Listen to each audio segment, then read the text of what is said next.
Good morning. Another day, another blessing. Good sleep last night. Much needed sleep last night. No red wine last night. So, instead I have my cup of Horlicks, which always means a better night's sleep. I'm struggling this week with being consistent in the gym. And I've been going since last week Friday. I've been working in terms of gigging and hosting. So last week Friday and Saturday I was at the boat show. Monday I was in Evesham. Tuesday I had my comedy night. Wednesday I did Comedy Cabin, and now Thursday today I'm hosting and I've got a gig in the evening.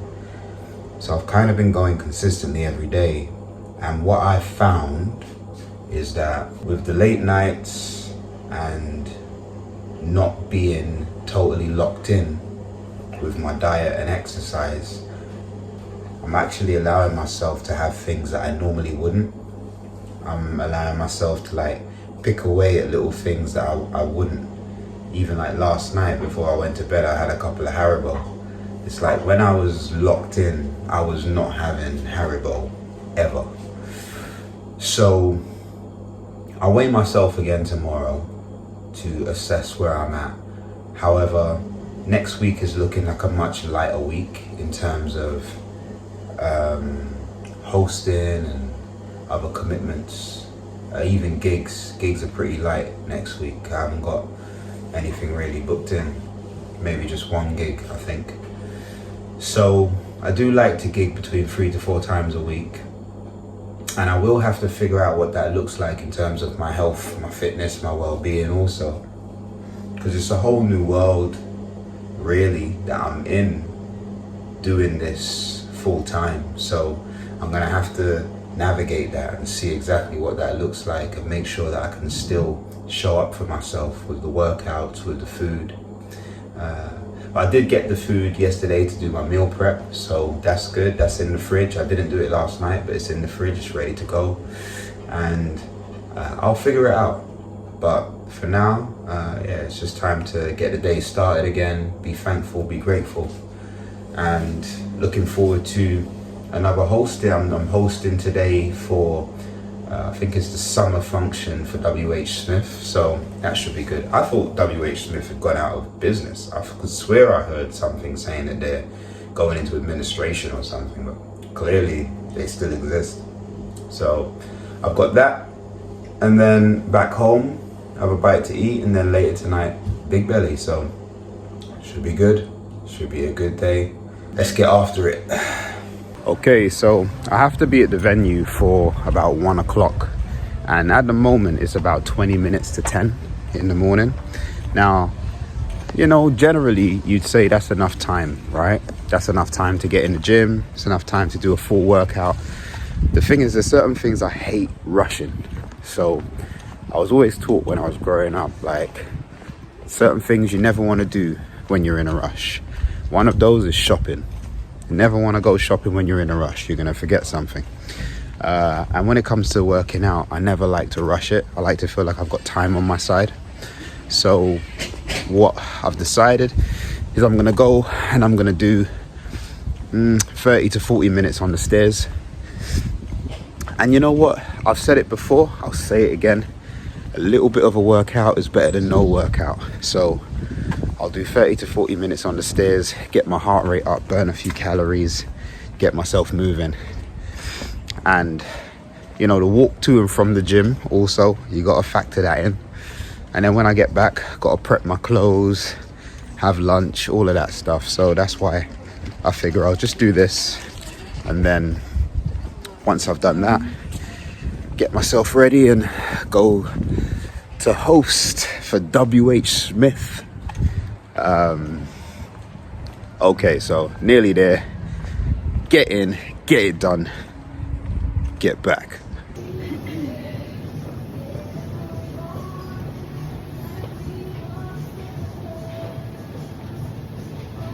All right, session done.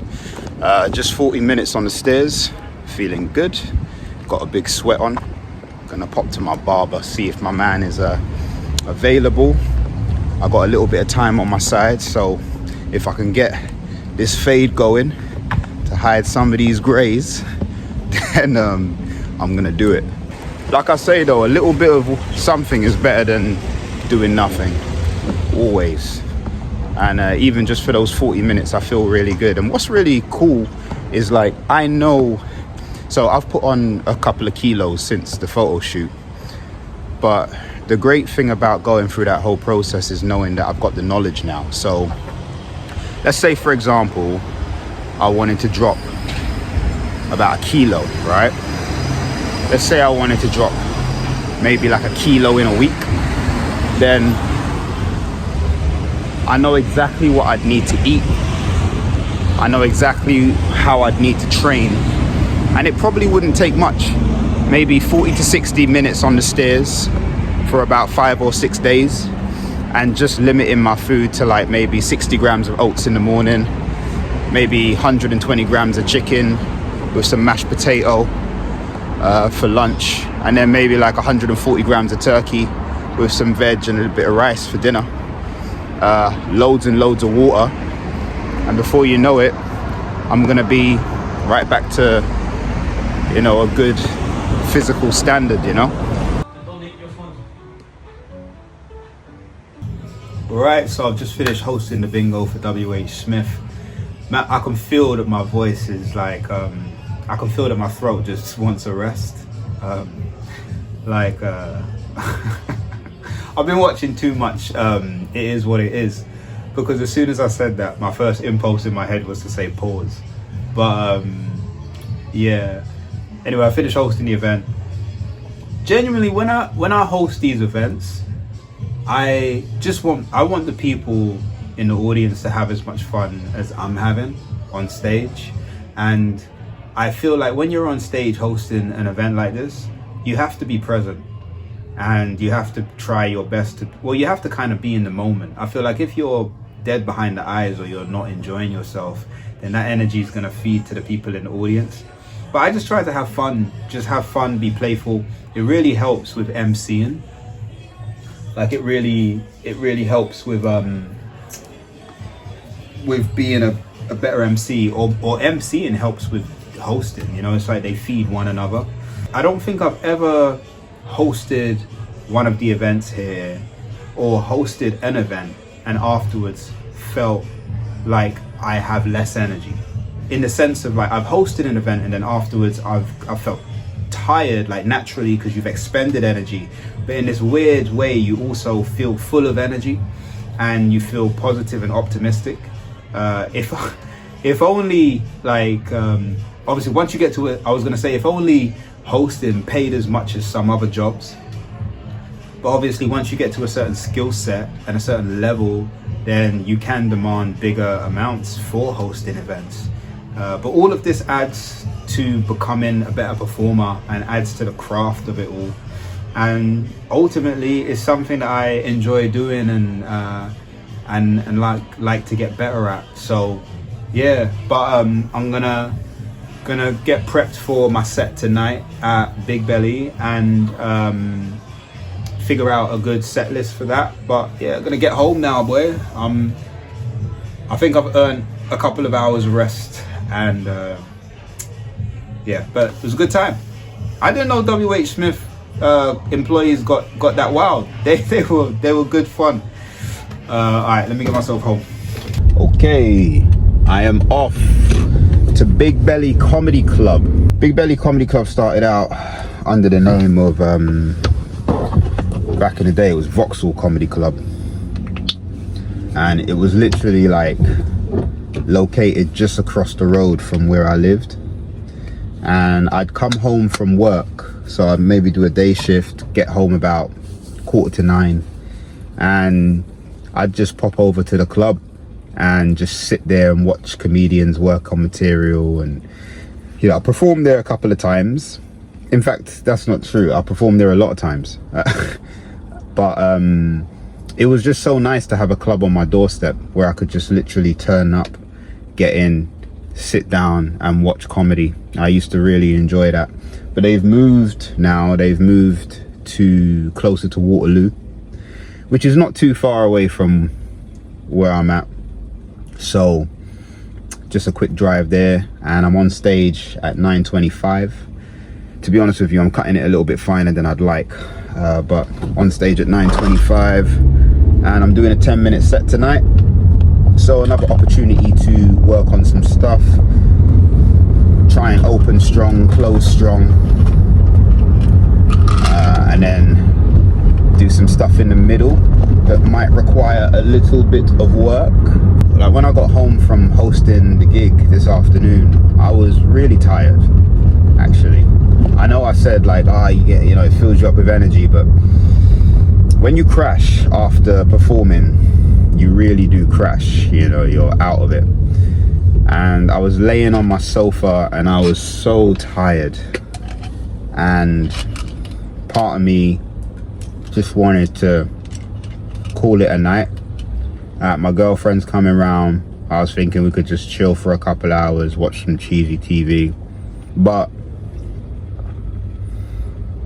I also had to remind myself, like, this is what I want. This is actually what I want. I want to be gigging. I want to be going out and doing comedy. I want to be trying new material. I want to be in these clubs. And in some ways, like, I feel like it's a privilege that I get to do this, that I even get to roll the dice on trying to do this. We live in a world where there really is so much negativity and so much tragedy happening all over the place. So for me to be able to live in a place that's relatively safe, to be able to have a vehicle, to drive to a comedy club, and to get on stage for 10 minutes and say some stuff that I think is funny and give people the opportunity to laugh, and give myself the opportunity to be gratified by the things that I've written and the ideas I've come up with, like, it's a privilege. It feels like it really is a privilege. And I've done hard work. Like, as I approach 40 years old, I've done a lot of jobs. I remember one of my jobs, I used to unload granite worktops from the back of a lorry. I've worked night shifts at a supermarket, loading the fruit and veg, unloading trucks, driving a forklift. I've picked broccoli. I picked broccoli when I was living in Australia for a year. Like, I've done hard work. So whenever I get the opportunity to do comedy, or if I get the opportunity to get paid from doing comedy, I mean, come on, Just drove past Lambeth Fire Station, which is one of the... I remember I actually worked at Lambeth Fire Station just for one night, and it was actually one of the best experiences I ever had in the fire brigade. Lambeth Fire Station is located literally right there. You look out the station, it's like right on the River Thames. You look across, you see the Houses of Parliament, Big Ben. And I remember getting called out on a shout from Lambeth Fire Station, and as soon as you turn out of the doors and you see like the River Thames and all of those landmarks just open up for you, you just feel like, wow, like I really am a London firefighter. You really... I keep saying you. It's not you, I have to say I. But as soon as those doors opened up and I saw all of the landmarks, I really felt like, wow, like I am a London firefighter. Because there's a lot of stations in London that are located in pretty crappy areas, like quiet areas, and there's nothing to see if you look outside the window type areas. There's one station, where is it? I know when you look out one of the windows at the back, you can see a graveyard. I mean, how tragic is that, you know? But Lambeth is cool, because Lambeth, you just look out of that window and it's like, wow, this is London, baby. So yeah, see, some memories are positive.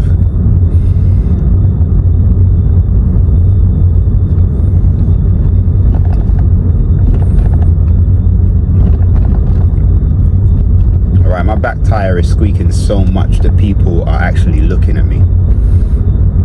Like members of the public, as soon as I drive past, they're actually looking at me. This is not good. I went to the mechanic today. He said to bring it next week Tuesday and he'd have a look at it for me. So I'm gonna get it sorted. I will get it sorted. Just hang in there, baby. I got you.